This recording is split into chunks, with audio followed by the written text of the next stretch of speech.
Israel itu pasti akan melakukan serangan balik. Nah, ini artinya ada sebuah sinyal dari Khomeini yang ingin menunjukkan kepada dunia, terutama the great power, bahwa kalau terpaksa dia akan menggunakan kekuatan nuklirnya. Gitu. Kalau Israel nggak suruh diem, maka saya pencet tombol merah ini dan yang akan terkena negara besar.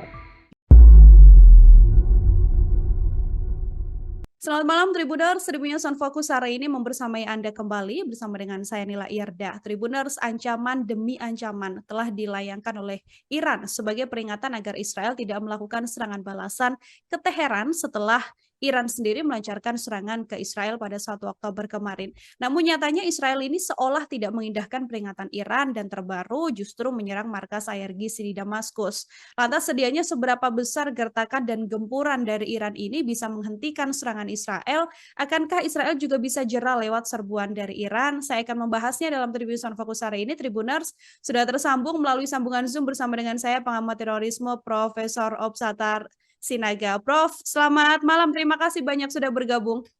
Assalamualaikum warahmatullahi wabarakatuh. Waalaikumsalam warahmatullahi wabarakatuh. Terima kasih banyak menyempatkan waktunya hari ini, Prof. Opsatar berbincang bersama dengan saya. Saya ingin memulai dengan pengantar dari Prof. terlebih dahulu, bagaimana melihat tensi konflik di Timur Tengah begitu ya. Karena 7 Oktober kemarin ini 1 tahun, dan cukup memanas juga, dan rasanya gempuran dari Israel ini ke milisi-milisi pembantu Hamas sendiri, termasuk di jalur Gaza ini juga tidak juga dikendurkan, Prof. Ya, sebenarnya kalau kita amati dari sejak awal konflik yang terjadi, mulai dari konflik Gaza, konflik Palestina, lalu konflik-konflik lain yang berada di wilayah Timur Tengah, atau kita menyebutnya itu Storm Belt area, karena memang daerah itu seperti wilayah badai pasir yang sebentar-sebentar ada, sebentar-sebentar kering gitu. Tapi orang sudah tahu bahwa itu akan sering terjadi karena setiap kali ada angin agak kencang sedikit, kemudian jadi storm belt muncul gitu ya, ada badai muncul. Nah, wilayah ini kita tahu dari sejarah juga tercatat bahwa ada tempat-tempat suci agama yang justru adanya di wilayah-wilayah yang menjadi sumber konflik ini. Misalnya Yerusalem.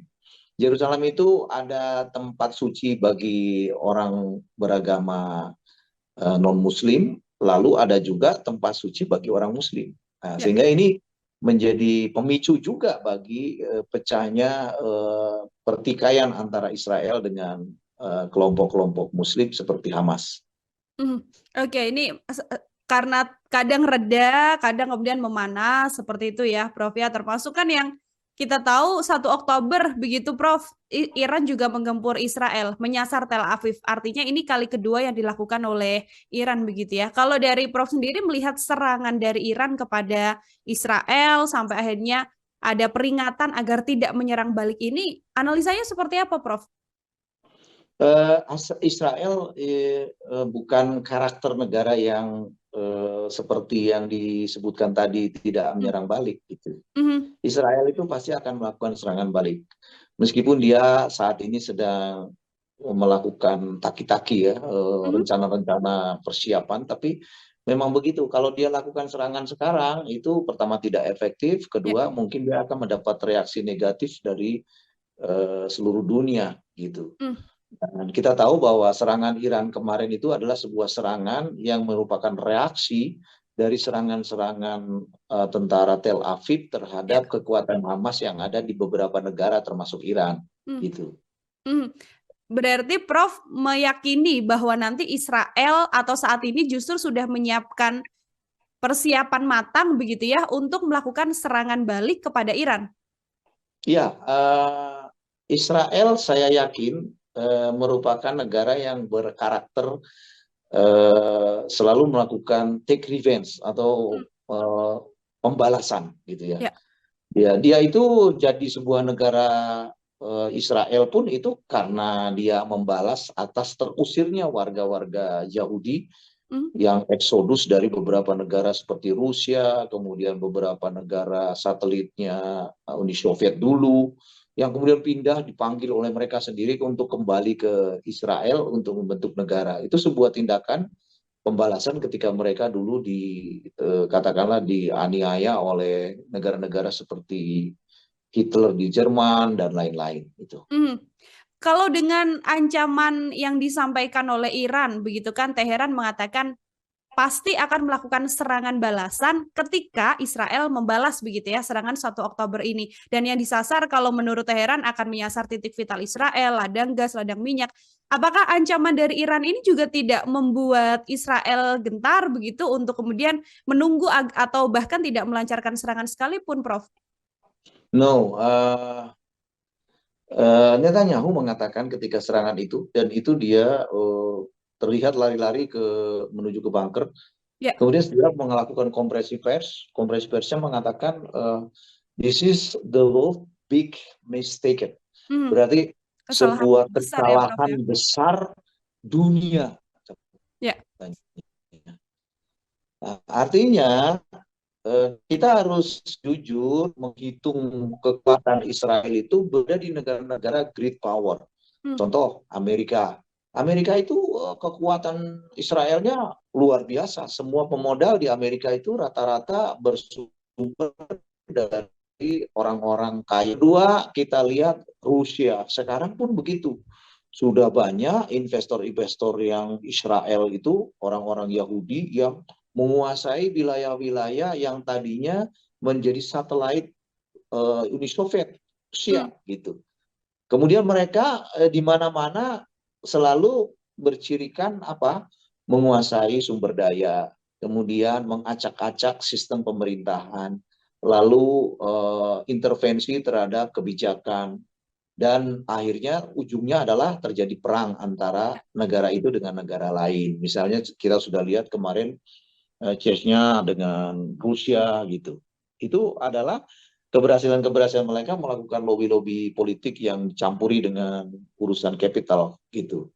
Nah, jadi kalau demikian halnya, mereka ini kalau sudah mengatakan the world big mistaken, itu berarti dia udah mengatakan bahwa saya punya hak untuk menyerang balik gitu. Ya.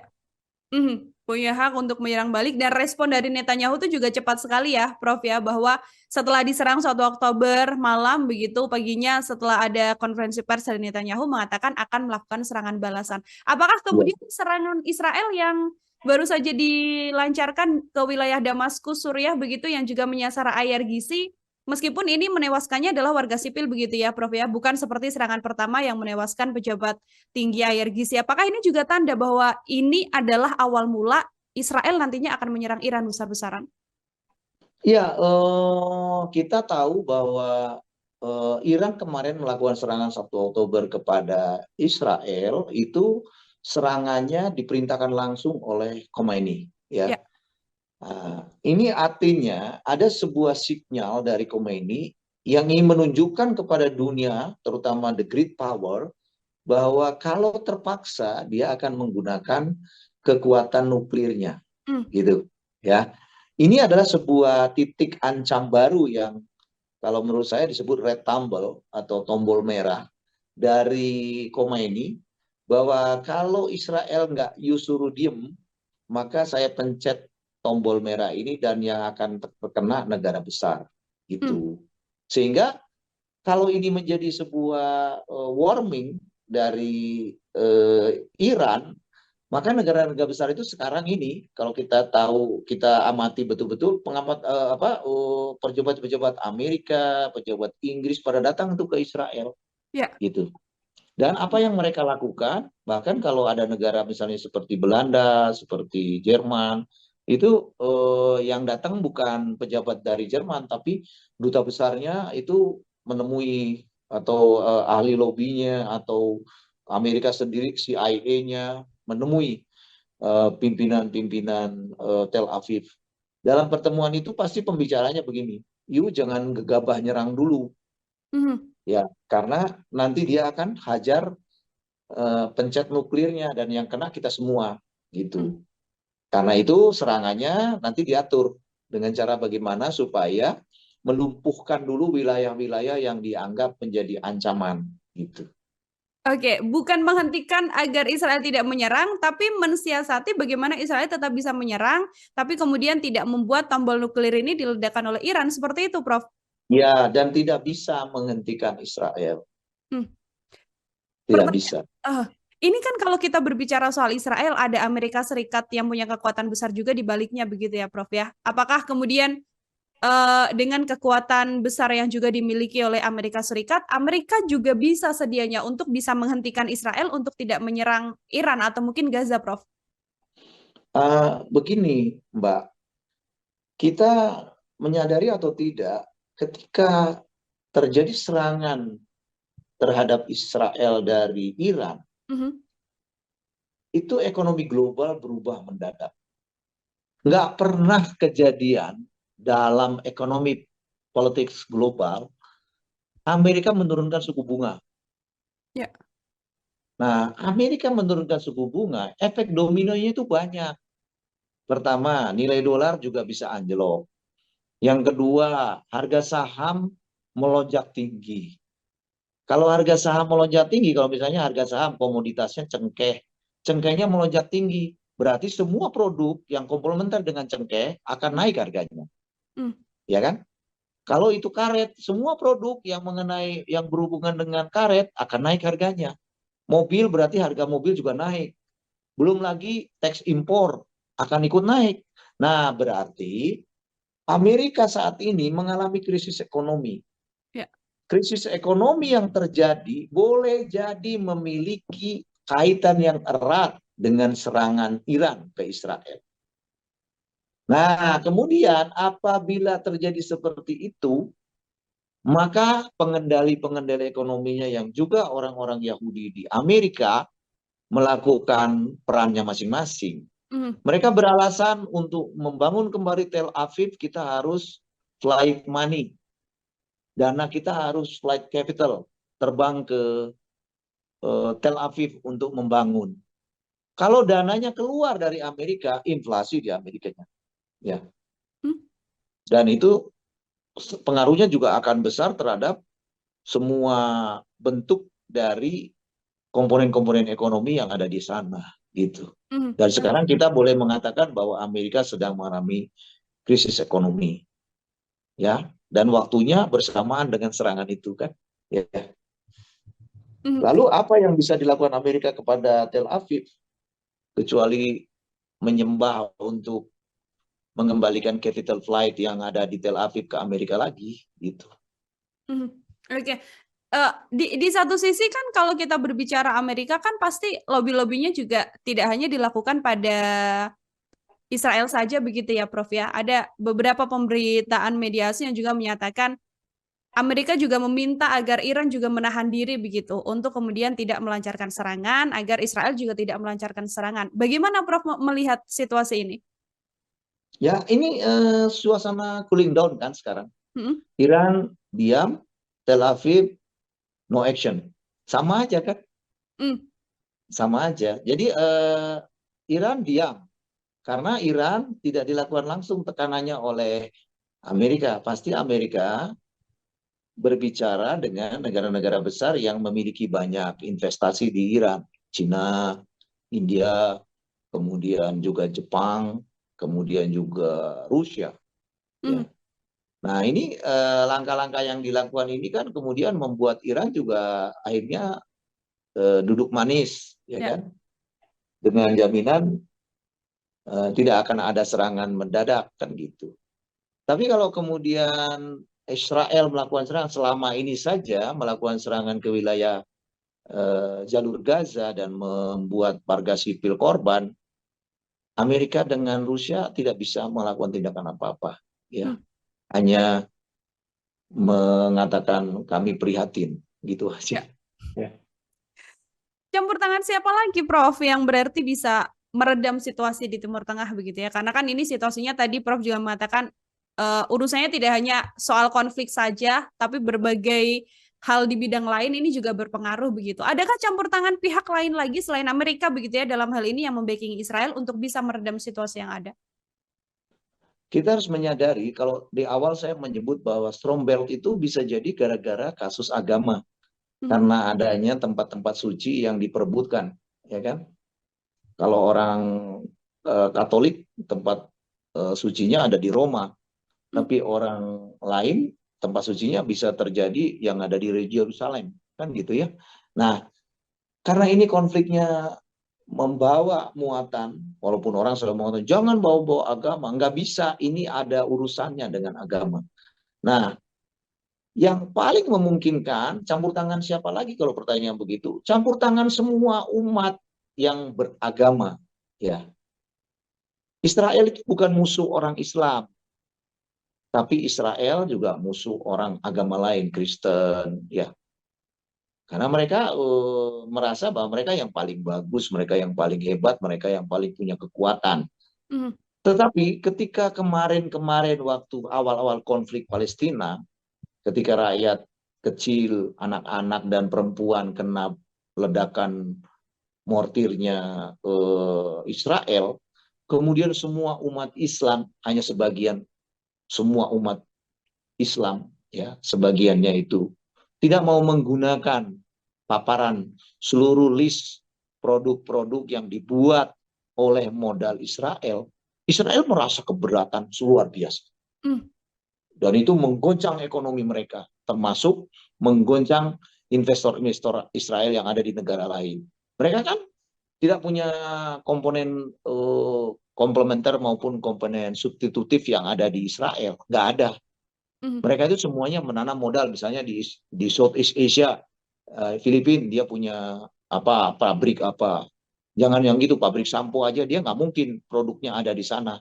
Nggak ada lidah buaya bisa ditanam di di Tel Aviv gitu. Tapi dia punya pabriknya ada di negara lain. Dan ketika kita kemudian membanding supaya jangan ada yang pakai produk Israel, aduh goncang ekonomi dia, gitu loh.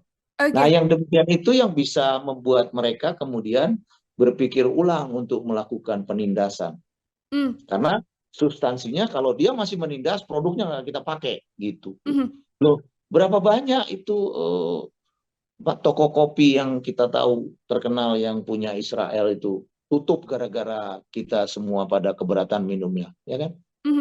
Oke, artinya boikot yang pada masa awal serangan Israel ke Gaza ini memang sudah digencarkan dan artinya peran serta untuk melakukan boikot produk-produk bersama yang berkaitan sama Israel ini besar juga pengaruhnya ya Prof ya untuk bisa meredam Besar, situasi di Timur besar. Tengah. Dan saya yakin sekali bahwa advisor dari para penasehat di Amerika dan penasehat orang-orang Israelnya sendiri mengatakan, please do not do to attack a Muslim area. Pasti begitu. Because they are the largest community in the world. Ya. Artinya pasar kita, kata mereka itu, pasar kita itu mereka-mereka orang Muslim. Dan kalau solidaritas itu muncul, produk kita nggak laku. Kita mau gimana nanti? Kita nggak bisa beli senjata. Sama aja kan? Ya. Gitu.